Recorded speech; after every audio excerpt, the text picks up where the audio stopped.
Israel Iran America के युद्ध के पार्श्वभूमि पर बहुत सारी अफवाहें चल रही है। खास करके देश के ऊर्जा स्रोतों पर एक गहरा संकट आ गया है और इस संकट में उभरने के लिए हम तैयार नहीं हैं। अब गैस नहीं मिलेगा, डीजल नहीं मिलेगा, पेट्रोल नहीं मिलेगा, यह अफवाहें भी चल रही है। लेकिन मैं बता दूं कि मेरा देश इतनी भी बुरे हाल में नहीं है, बल्कि अच्छी स्थिति में है। परसेंटेज के हिसाब से देखा जाए तो लगभग 60% एलपीजी का हम इंपोर्ट करते हैं, आयात करते हैं। ईंधन के मामलों में हम 3-4 मामलों में कई देशों पर, विदेशों पर निर्भर है।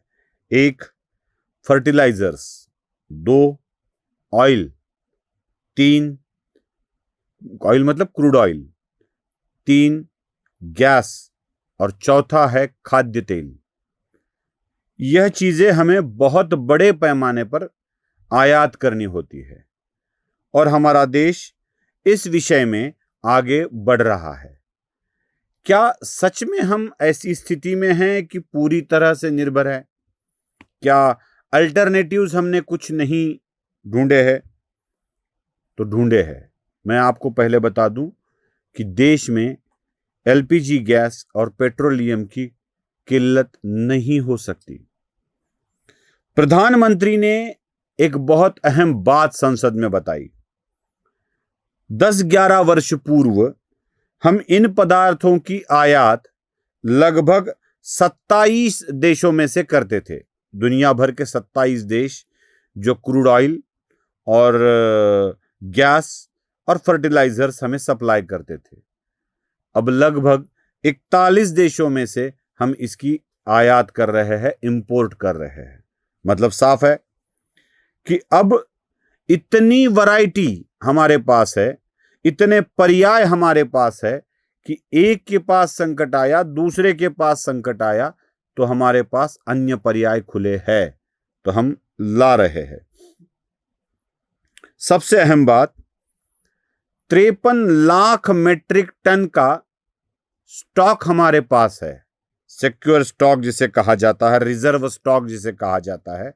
53 लाख मेट्रिक टन का रिजर्व स्टॉक हमारे पास है और इस स्टॉक को हम लगभग 65 लाख तक बढ़ा रहे हैं। मतलब और 12 लाख मेट्रिक टन हमारे यहां स्टॉक बढ़ रहा है।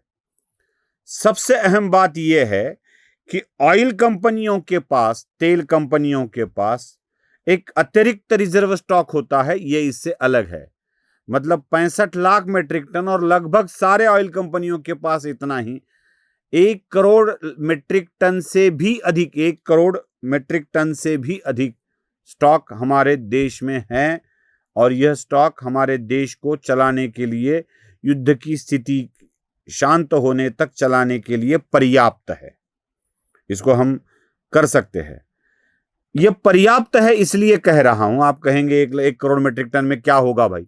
तो बता दूं कि ऐसा नहीं है कि हमारे देश में आ रहे पेट्रोल, डीजल एवं गैस को रोका गया है।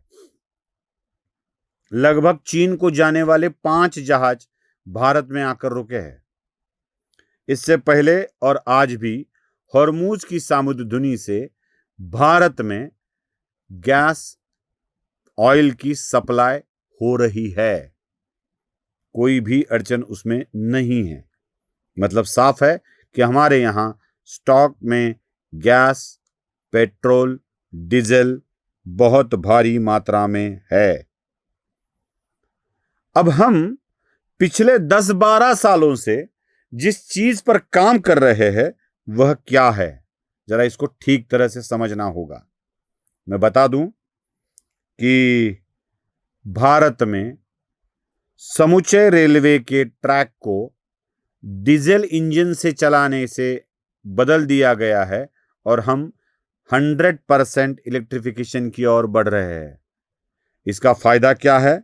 लगभग हमारे यहां 180 करोड़ लीटर ऑयल का इंपोर्ट कम हो गया है। 180 करोड़ लीटर का इंपोर्ट कम हो गया है और लगभग 6000 करोड़ रुपए हमने बचा लिए हैं। समझ सकते हो आप, एक इलेक्ट्रिफिकेशन के कारण क्या हुआ है। 6000 करोड़ रुपए बचा लिए हैं और 180 करोड़ लीटर डीजल अब हमें मंगवाना नहीं पड़ता है। और एक बात बता देता हूं, देश में पेट्रोल में इथेनॉल ब्लेंड करने की प्रक्रिया चल रही थी। 10-12 साल पहले 1 से 1.5% तक पेट्रोल में इथेनॉल मिलाया जाता था। हमारी सरकार ने 1 से 2-1.5% से उसको बढ़ाकर लगभग इथेनॉल का ब्लेंड, इथेनॉल का मिश्रण 20% तक बढ़ा दिया है। मतलब साफ है कि 20% आयात अब कम होगी। मतलब साफ है 4.5 करोड़ बैरल की आयात कम होगी। 4.5 करोड़ बैरल, सोचिए कितना लीटर होगा। मतलब करोड़ों लीटर बैरल ऑयल डीजल से इलेक्ट्रिफिकेशन करने के कारण और इथेनॉल के ब्लेंड करने के कारण कम होने वाली है। तो कितना बचत हम कर रहे हैं, याद है आपको? मैं आपको बता दूं कि देश के केंद्र की सरकार ने विभिन्न राज्यों को चलाने के लिए म्युनिसिपल कॉरपोरेशन के क्षेत्र में लगभग 15,000 इलेक्ट्रिक बस दी है। लगभग 15,000 राज्य ने, म्युनिसिपल कॉरपोरेशन ने जो लिए है वो अलग। अब एक बस जो सिटी एरिया में चलती है, 100 लीटर की ईंधन की खपत भी अगर वो कर ले दिन भर के अपने प्रवास में, तो सोचिए 15,000 बसेस इंटू 100 कितना लाख लीटर डीजल रोजाना बचेगा। तो इसको इंटू 30 इंटू 12 करके बहुत सारा आंकड़ा पहुंच जाता है। केंद्र द्वारा दी गई 15,000 बसेस आज इलेक्ट्रिक बसेस डीजल की खपत को कम कर रही है।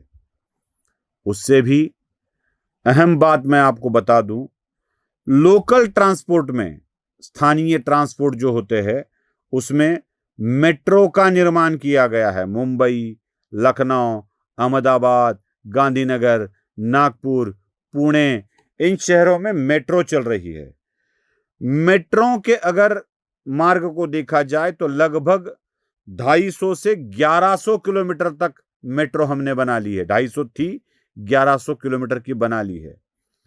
अब ये मेट्रो डीजल पर नहीं, इलेक्ट्रिक पर चलती है। तो स्वाभाविक है मेट्रो के कारण भी हमारा डीजल का खपत कम हो रहा है। और साथ ही साथ दोस्तों, electric scooters, electric bike, electric car लाखों की संख्या में बिक रही है। मतलब पेट्रोल की खपत कम होगी। हम जितना भी आयात करते हैं उसमें से भी बचत कर रहे हैं। जरूरत नहीं है इस चीज पर हम जा रहे हैं। आज गैस की किल्लत है, यह जब पता चला, लोग मुझसे बात कर रहे थे कि गैस की किल्लत है, गैस की किल्लत है, तो मैं अल्टरनेटिव एनर्जी की तरफ देख रहा था कि उसकी हालत क्या है। आप किसी भी ऑनलाइन पोर्टल पे जाके देखिए, क्या अब आपको किसी भी शॉप में, क्या बोलते हैं उसको, इंडक्शन मिल रहा है? इलेक्ट्रिक गैस स्टोव मिल रहे हैं? नहीं। इसलिए नहीं कि गैस का अल्टरनेटिव लोगों ने अपने आप उसकी पहचान कर उसे खरीद लिया है। लोग अपना 20 से 30% काम इलेक्ट्रिक चूल्हे पर कर रहे हैं, इंडक्शन पर कर रहे हैं, इलेक्ट्रिक स्टोव पर कर रहे हैं दिन भर का। कम से कम छोटी चीजें तो इंडक्शन पर बनाई जा सकती है और लोग वो कर रहे हैं। गैस की 30% उत्पाद, 40% उत्पाद हमारे यहां होता है और लोग उसे 20-30% तक बचा रहे हैं। मतलब साफ है कि लोगों ने भी अपना सहकार्य, अपना योगदान इस मामले में शुरू कर दिया है। तो दोस्तों, हम लड़ाई के लिए तैयार है और हम अपने तरीके से आगे बढ़ रहे हैं। वो जो वेस्टेज से बनाया जाता कोल है, उसकी भी सिगड़ियां बहुत ज़्यादा पैमाने पर बिक रही है, और कैसी होती है इसकी भी जानकारी मैं आपको दूंगा किसी वीडियो में, क्योंकि वो भी आवश्यक है। कहाँ से मंगवा सकते हैं, उसका ईंधन कहाँ से लिया जा सकता है, स्मोक का प्रॉब्लम भी नहीं होगा, ये सारी चीज़ें लोग समझ रहे हैं। तो देश इकट्ठा होकर लड़ रहा है। कुछ नादान लोगों को अगर ऐसे लगता है कि अफवाह फैलाकर इस देश में पैनिक पोजीशन कर सकते हैं, तो नहीं होगी। देश लड़ेगा, देश जीतेगा। नमस्ते। स्वधर्म जागृतीचा विधायक बुरुज